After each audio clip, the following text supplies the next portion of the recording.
Et les séquelles du génocide sont visibles à travers la région, notamment au Congo voisin. À la fin du génocide, environ 2 millions de Hutus prirent la fuite par crainte de représailles. Ils se réfugièrent au Congo. Parmi eux, d'anciens génocidaires. Ils composent aujourd'hui les FDLR, les Forces démocratiques de libération du Rwanda. Ils sont encore traqués par Kigali et restent d'éternels réfugiés.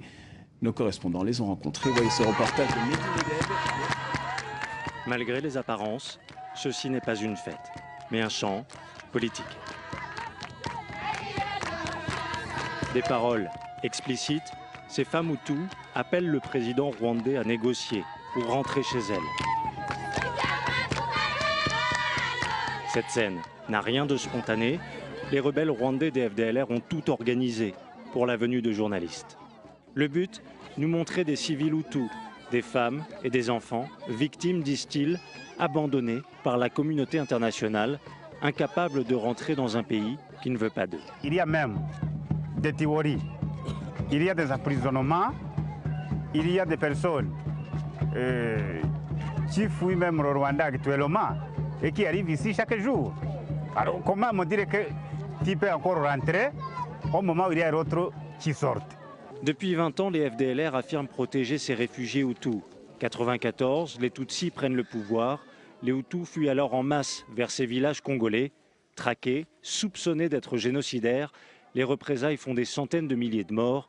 Un traumatisme entretenu par les FDLR. Je ne veux pas rentrer au Rwanda à cause de tout ce que j'ai vu pendant le génocide, de tout ce que les Tutsis m'ont fait endurer depuis 20 ans. Ils nous poursuivent sans relâche. Jamais cette page noire de l'après-génocide n'a été ouverte par la justice. Mais aujourd'hui, les rebelles rwandais veulent passer un message. Pas d'armes, tous en civil, les FDLR se veulent fréquentables, engagés dans la lutte pacifique et non plus violente. Leur position reste pourtant plus qu'ambiguë. Un génocide? Bon, vraiment, je ne sais pas. Et cette question, il faut la poser à quelqu'un d'autre. Nous avons d'autres préoccupations que de reconnaître ou bien de ne pas reconnaître le génocide. Je crois que ces histoires de génocide, de génocidaires, laissons ça à la justice. La justice se penchera-t-elle un jour aussi sur les exactions commises par les FDLR au Congo? Depuis 20 ans, les rebelles rwandais vivent sur le dos des civils congolais. La vie de Kabila est marquée par ces pillages et par ces violences. Les FDLR nous ont fait beaucoup de mal. Une nuit, ils sont venus ici, ils m'ont déshabillée alors que j'étais enceinte de 6 mois. Ils m'ont frappé, moi et mes enfants. Ils ont pillé tout le hameau. À cause du choc, j'ai perdu l'enfant que je portais.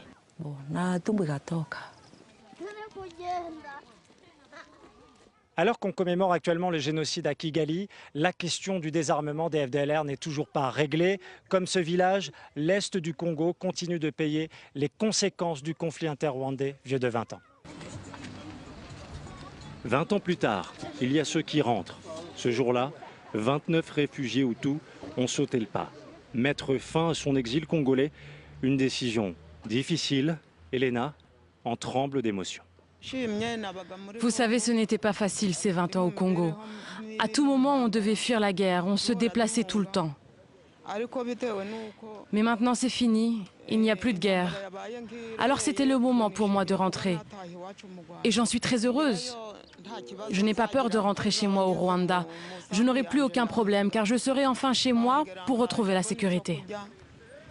Derrière la joie apparente, il y a aussi des peurs, entretenues par des années passées loin de tout, des civils souvent influencés par la propagande des rebelles Hutus rwandais.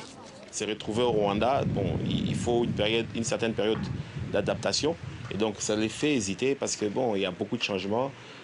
Il y a aussi des craintes liées à la justice, certainement. Et depuis que le ASR a commencé l'opération en 1999, il y a plus de 100 000 personnes qui sont rentrées au Rwanda. 29. Ok, le compte est bon. À quelques pas, le Rwanda, le retour tant attendu pour ces Hutus rwandais et l'espoir d'une nouvelle vie réconciliée.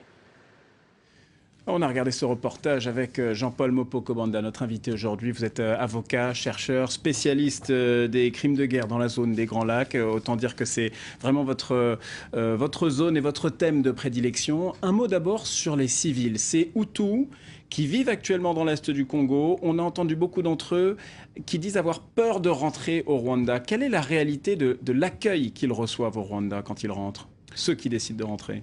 Il est vrai qu'il y a un vrai accueil qui est effectué au Rwanda aujourd'hui et il faut le reconnaître. L'actuel président Kagame et aussi les Nations Unies essayent de réserver un accueil digne à ces personnes qui rentrent. Le problème, c'est souvent d'autres qui repartent. C'est ce qui se passe après. C'est qu'ils rentrent au pays, il y a un accueil et puis il y a le regard des autres. Parce qu'ils sont regardés forcément comme ayant participé au génocide. Ils retrouvent d'anciens voisins rescapés, souvent Tutsis, du génocide. Et là, la cohabitation est souvent très difficile. Et certains repartent tout simplement parce qu'ils n'arrivent pas à retrouver leur place. Ils n'arrivent pas à retrouver leur place dans... Ils n'ont plus de place dans leur pays. Ils n'ont plus de place dans leur pays. Et beaucoup de choses ont changé entre-temps.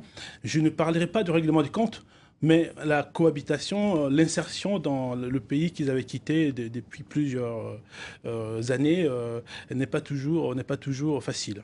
Parlons des FDLR, ces milices Hutus installées, on l'a vu dans le reportage, dans l'Est du Congo.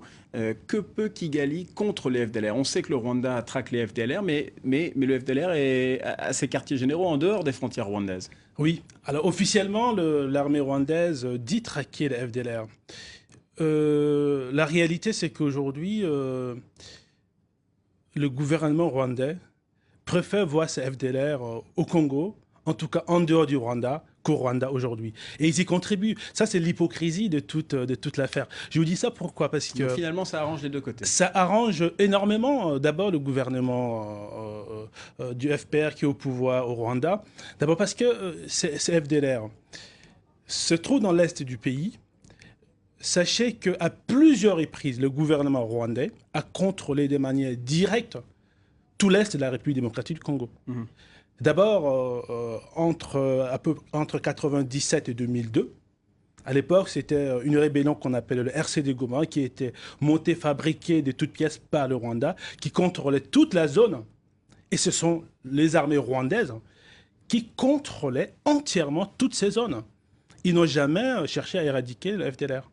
Ils se sont plutôt livrés au pillage et à d'autres types d'activités. Donc le FDLR fait figure d'épouvantail, mais vous dites que finalement Kigali s'accommode fort bien de leur présence. Très bien, parce que ça donne un argument aussi à Kagame de dire voilà, j'ai besoin d'une armée pour pouvoir protéger le pays, parce que c'est l'ennemi idéal pour le gouvernement rwandais. C'est l'ennemi idéal, parce que si le régime de Kagame était une démocratie, ça se saurait. M. Kagame n'est pas un démocrate, c'est un dictateur qui est impliqué dans tous les conflits qui se passent de l'autre côté de la République démocratique du Congo. Et chaque fois, le leitmotiv est simple, c'est l'éradication de FDLR.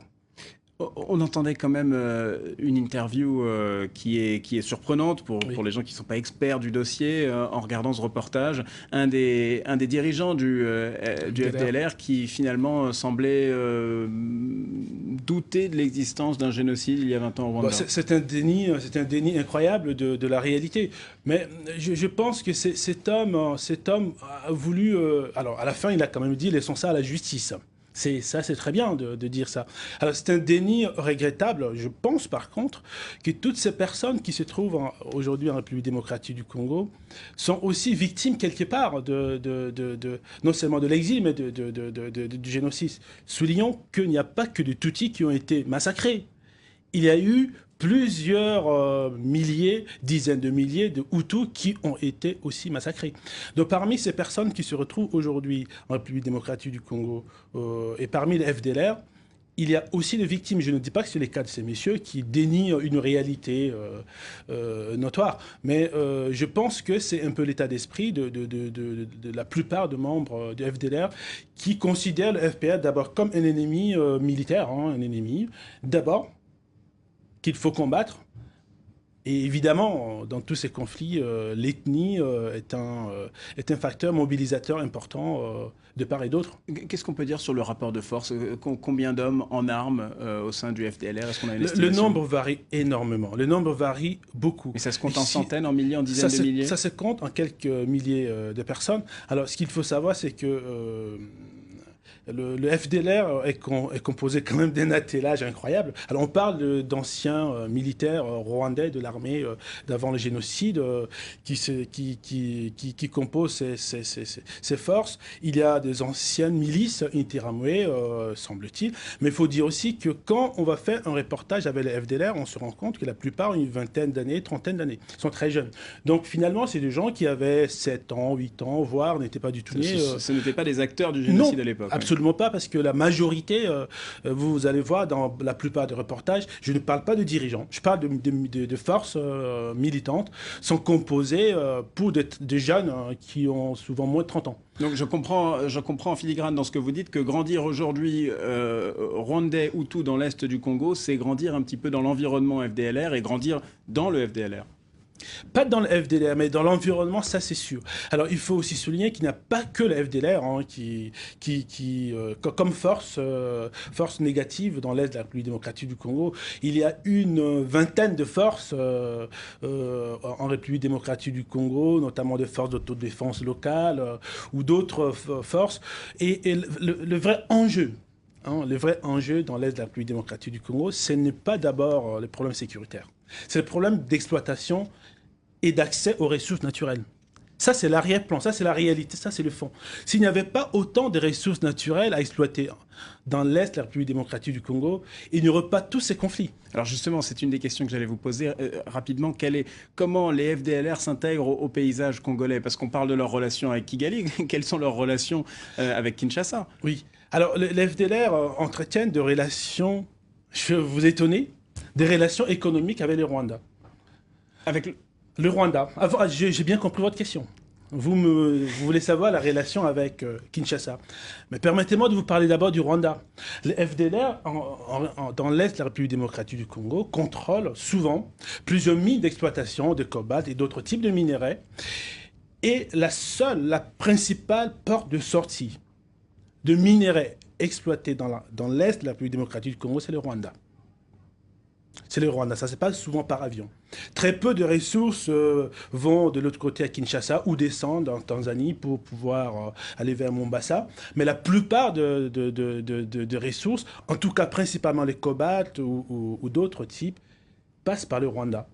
Et les FDLR vendent en fait ce qu'ils exploitent comme ressources par le Rwanda. Donc les alliances et les inimitiés militaires sont mouvantes en fonction des intérêts économiques. Oui. Alors évidemment, pour des raisons sécuritaires, de temps en temps, les FDLR servent comme supplétifs de l'armée congolaise quand ça ne se passe pas très bien entre l'armée congolaise et l'armée rwandaise.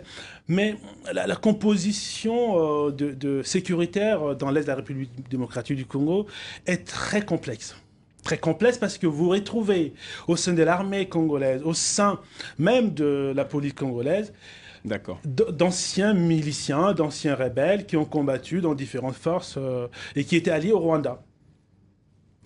Jean-Paul Mopoko-Banda, on pourrait effectivement en parler s'il fallait détailler toutes les alliances dans l'Est du Congo, ça pourrait nous prendre toute l'émission.